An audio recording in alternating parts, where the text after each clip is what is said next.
हैं। तो परिवार हो तो कैसा, अयोध्या के जैसा। ऐसा नहीं कि घर घर में आपस में फूट डालो। यदि घर घर में आपस में फूट डालोगे तो घर बिखर के बिखर जाएगा। चार लोग हंसेंगे आकर के, उन्हें तो उसी में आनंद आता है कि घर में फूट पड़े। वो यही चाहते हैं, क्योंकि आजकल लोग अपने दुख से नहीं बल्कि दूसरे का सुख देख करके ज्यादा दुखी होते हैं कि आज ये इतना खुश क्यों है। इसलिए प्यारे, आप लोग समझदार हो, आप अपने परिवार को, अपने घर को इस तरीके से लेके चलो जो हमारा घर बिखरने ना पाए। ये मातृ शक्ति ही तो थी जो तीनों माओं ने कितना प्रेम बरसाया, एक दूसरे के लिए अपने अपने पुत्रों का बलिदान दे दिया। धन्य है ऐसी माताएं। आप भी मातृ शक्ति हो, आप भी माताओं हो, आप भी एक स्त्री हो। और स्त्री नारी शक्ति का कोई भरोसा नहीं कितनी शक्ति होती है, ये आपके हाथों की बात है मैया। इसलिए अपने परिवार को बना करके रखो, बिगाड़ो मत, सबको एक साथ लेकर के चलो। परिवार देखिए, सोना और लोहा आपस में बतलाते हैं। लोहा कहता है, सोना रोता है तो लोहे ने कहा भैया क्यों रो रहा है। तो सोना कहता है कि मैं सोना हूं, मेरा भाव देखो कितना है, मेरा भाव कितना है, लेकिन मुझे काटता कौन है, एक लोहा। मामूली सा इंसान मुझको काट के चला जाता है। तो लोहे ने मुस्कुरा करके कहा कि अरे भैया तू तब भी ठीक है कि तुझे कोई और काटता है, लेकिन मुझे देख कि मुझे मेरे अपने ही काटते हैं, तो मुझे कितना दुख होता है। तो अपने को अपना जब काटता है ना तो दुख होता है प्यारे। तो अपने होकर के किसी को काटो मत, एक बन करके रहो, प्रेम से रहो। बोली भागवत महापुराण। अच्छा, हमारी बात किस किस को समझ में आई, हाथ ऊंचा करो।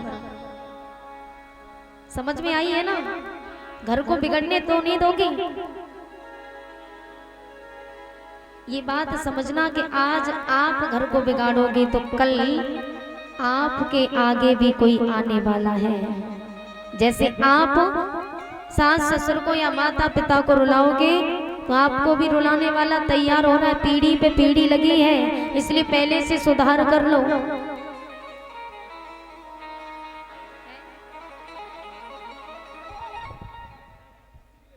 सही बात है महाराज। इसलिए मैया, हाँ, सास ससुर की सेवा करो। वो कभी गलत नहीं कहते, अच्छा कहते हैं। आपने देखा होगा बड़ी बूढ़ी जो बुजुर्ग होती हैं, हमारी बड़ी बूढ़ी सास होती हैं, आपने देखा होगा कभी फ्री नहीं बैठती हैं, कुछ ना कुछ घर में करती रहेंगी, थकती नहीं। और हम जरा सा काम क्या किया, हम थक गए तो जाकर के बिस्तर पकड़ लिया, लेट गए। लेकिन जो बड़ी बूढ़ी माताएं होती है वो कुछ ना कुछ घर में करती रहती है, तो बिगाड़ती तो नहीं है ना। आपके लिए ही तो बना रही है, किसके लिए बना रही है। और फिर भी 2 वक्त की रोटी आप देने से इतराते हो। धिक्कार है ऐसे जीवन पर। वैसे घर में अगर मायके से कोई आ जाए तो नाना प्रकार के व्यंजन, नमकीन लाओ, ये लाओ, वो लाओ, ये ऐसा लगता है कि क्या खिलाएं। लेकिन घर में बूढ़ी सास एक गिलास पानी के लिए तरस रही है, सोचो उसकी आत्मा से क्या निकलेगा। भगवान भी खुश नहीं होंगे। कितने भी आप भगवान को मनाना, कितने भी मंदिरों में जाना, तीर्थ यात्रा करना, दान पुण्य करना, सब बेकार। सास ससुर अगर दुखी हैं तो सब बेकार। और आप पूजा पाठ मत करो, लेकिन बुजुर्गों की सेवा करो, मानो सबसे ज्यादा पुण्य आपने कमा लिया। इस संसार में यदि कोई सबसे ज्यादा अमीर है तो वो कौन है? वही व्यक्ति है सबसे ज्यादा अमीर जिसके पास उसके बूढ़े माँ बाप हैं। वो सबसे ज्यादा अमीर है क्योंकि उसकी दुआएं हैं उसके पास। इसलिए अभी भी सुधार कर लो, कुछ नहीं बिगड़ा। आपकी जो गलतियां हैं आप अपने सास ससुर के चरणों में सिर रख दो, माँ जी हमसे गलती हो गई, क्षमा करो। और माँ को प्रेम से रखो। अरे 2-4 दिन के मेहमान हैं ये लोग, दुनिया छोड़ के चले जाएंगे। फिर आप जब सेवा करोगे तो आपको आशीर्वाद ही देंगे। हमें देख लो, हम तो ये चाहते कि हमें कोई भी बूढ़ी माँ मिल जाए बस सर झुका देते हैं, भैया बस आशीर्वाद दो। तो दुआएं कमाओ, आशीर्वाद कमाओ। किले माला रोते हैं,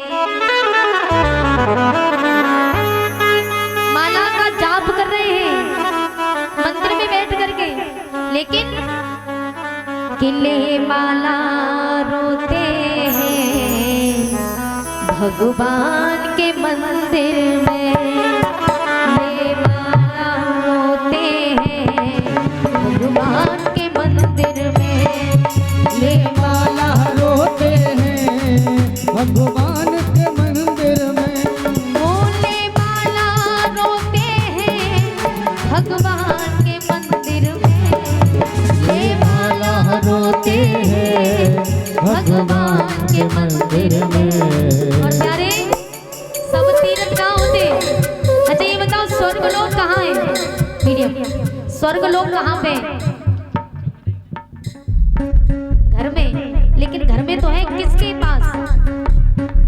माँ के चरणों में। लेकिन उस स्वर्ग में जाने का दरवाजा कौन है? पिता। और जब तक पिता को नहीं मनाओगे वो दरवाजा नहीं खुलेगा, ना स्वर्ग में प्रवेश कर पाओगे। सब तीर्थ होते हैं, सब तीर्थ होते हैं माँ बाप के चरणों में। सब तीर्थ होते हैं माँ बाप के चरणों में। सब तीर्थ होते हैं माँ बाप के चरणों में। बोलिए अपने अपने माता पिता की।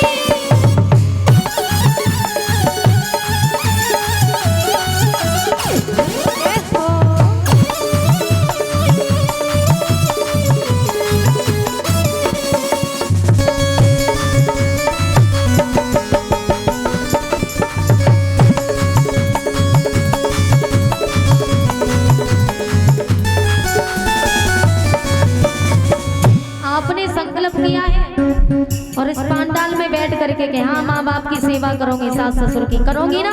कितने लोग करेंगे? हाथ ऊंचा करो। अच्छा, आत्मा गवाह नहीं दे रही। हाँ वो सोच रही होगी भैया 2 रोटी को काम और ज्यादा बढ़ जाए बेगो।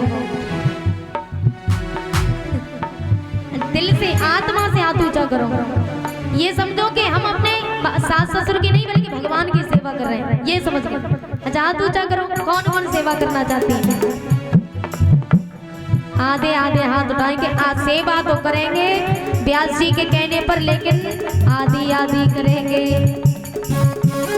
जी ये बताओ, माता पिता किस किस के अभी जीवित हैं? किस किस के माता पिता जीवित हैं? हाथ ऊंचा करो। हैं? अच्छा, जिन्होंने हाथ ऊंचा नहीं किया उनके माता पिता दुनिया से चले गए, लेकिन वो गए नहीं बल्कि उनकी दुआएं आशीर्वाद बन के हमारे सर पे है। और उन्हीं का दिया हुआ तो शरीर है, हमारी रगों में उनका खून दौड़ रहा है। तो हमारे माँ बाप जीवित हैं, क्योंकि भगवान कभी मरता नहीं है। मानोगे ये बात कि नहीं? तो माँ बाप हमारे कौन है? भगवान। तो ऊंचे हाथ उठा के 1 2 3 4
घर में भूखी रोई रही अम्मा।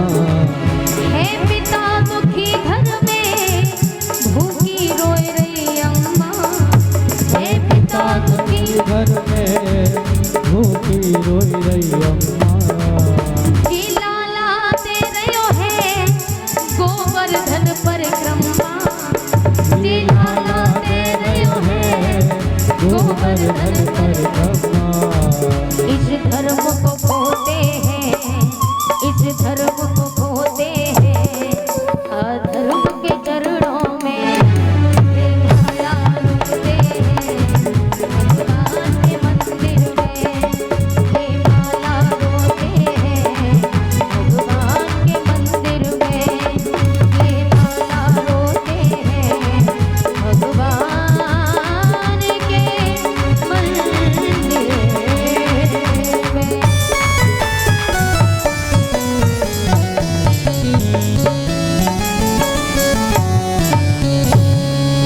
बोलिए अपने अपने माता पिता की जय जय श्री राधे श्याम।